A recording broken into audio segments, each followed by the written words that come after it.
Selamat pagi Bapak Ibu Guru dan para siswa yang dikasihi Tuhan Yesus Kristus. Bagaimana kabar Anda semuanya?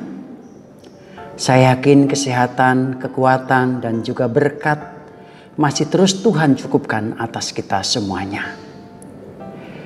Mari saudara, sebelum kita bersama-sama melanjutkan seluruh aktivitas kita hari ini, kita mau bersama-sama mendengarkan sebagian dari firman Tuhan. Sebelumnya kita bersatu di dalam doa. Allah Bapa di surga, kami menaikkan syukur Tuhan. Hari ini masih Engkau berikan kesempatan kami menikmati seluruh hidup kami Tuhan. Terlebih lagi kami diberikan kesempatan untuk melanjutkan aktivitas satu hari ini. Namun sebelumnya Tuhan, kami mau bersama-sama mendengarkan sebagian dari firman-Mu.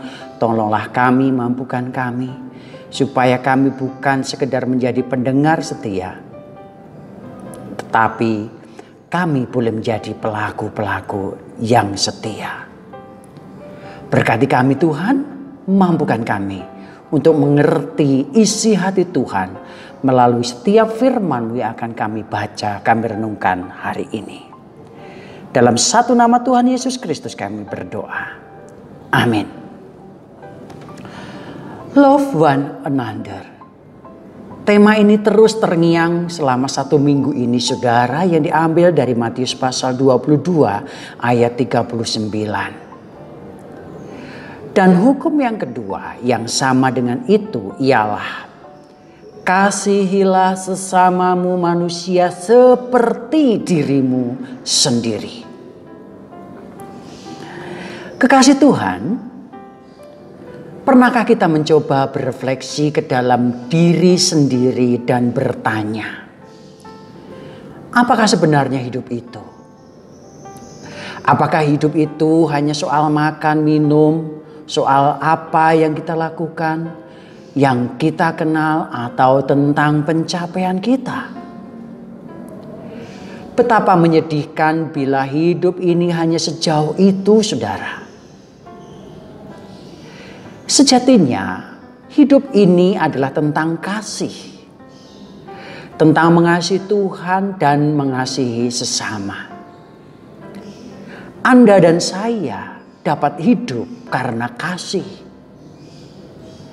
Yesus telah menebus hidup kita dari kesia-siaan karena Ia sungguh mengasihi kita.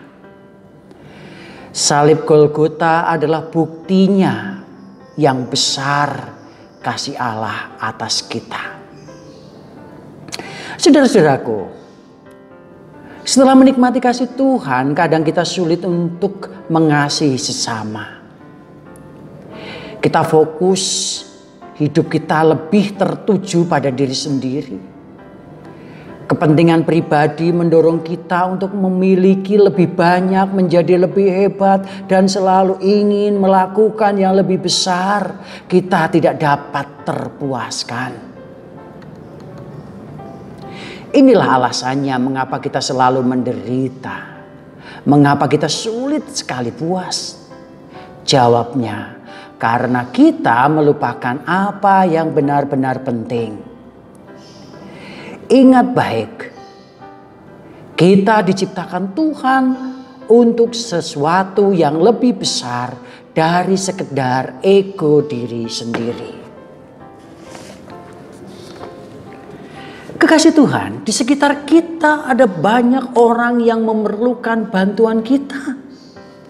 Mereka perlu ditopang, diajar, diberi motivasi, didorong, bahkan dikembangkan bakatnya dan segala potensinya agar bisa menemukan tujuan hidupnya. Apakah keberhasilan dan kesuksesan kita telah berdampak bagi sesama? Apakah kita hidup sesuai dengan tujuan dan rencana Tuhan? Yaitu mengasihi Dia sepenuh hati serta mengasihi sesama seperti diri sendiri yang diwujudkan dengan memerhatikan kehidupan orang lain. Bila kita mengambil waktu sejenak dan melihat ke dalam hidup kita, kita tahu jawabannya.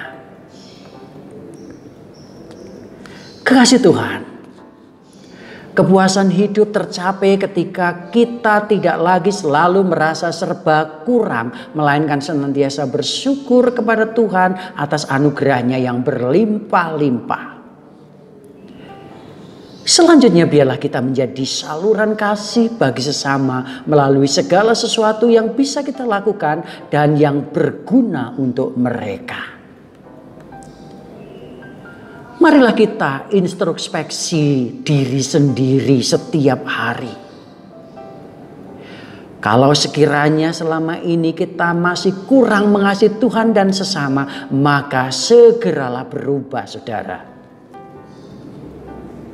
Warnai hidup kita dengan kasih.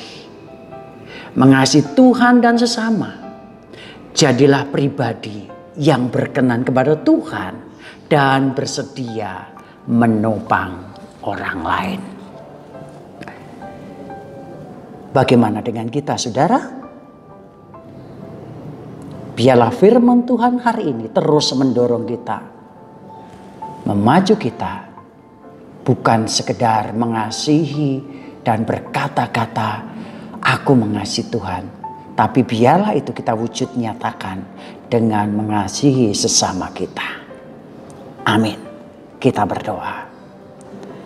Syukur bagimu Tuhan untuk firman Allah yang boleh kami renungkan hari ini, dan terima kasih teguran yang indah yang Kau berikan atas kami, supaya kami tidak hanya mementingkan diri sendiri, dan biarlah kami terus senantiasa seimbang dan simultan mengasihi Tuhan dan sesama kami.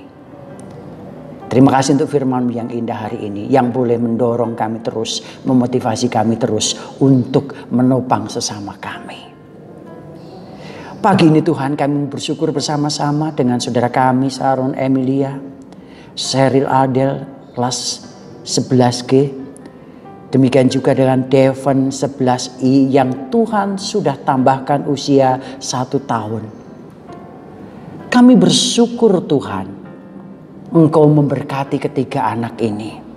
Dan Kau terus ya akan kuatkan, teguhkan, berikan anugerah yang cukup, kecerdasan yang cukup, sehingga setiap proses pembelajaran boleh diikuti dengan baik. Orang tua mereka yang terus mengasihi dan bekerja mencukupkan rezeki atas mereka, Tuhan juga berkati. Kami juga mau berdoa menyerahkan untuk saudara-saudara kami Tuhan, baik Bapak Ibu guru, karyawan, penata usaha, petugas kebersihan, penjaga keamanan. Limpahkan kesehatan yang cukup atas mereka Tuhan. Dan kami berdoa menyerahkan seluruh rangkaian belajar mengajar dari rumah dan juga dari sekolah hari ini Tuhan, berkati. Dan Kau terus mampukan setiap guru-guru kami.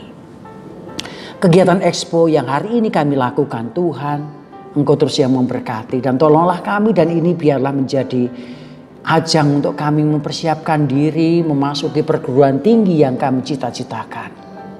Terima kasih Bapa, terima kasih. Berkati seluruh kehidupan kami hari ini. Berkati bangsa dan negara kami. Engkau terus berikan roh takut akan Tuhan para pemimpin bangsa kami. Terpuji nama Bapa di surga. Inilah kami. Berkati kami. Dan kami siap melangkah bersama dengan Tuhan dan menopang sesama kami. Di dalam satu nama Tuhan Yesus Kristus. Kepada Bapa di surga dan kuat kuasa Roh Kudus kami memohon. Amin. Selamat beraktivitas saudara. Tuhan Yesus memberkati kita semuanya. Shalom.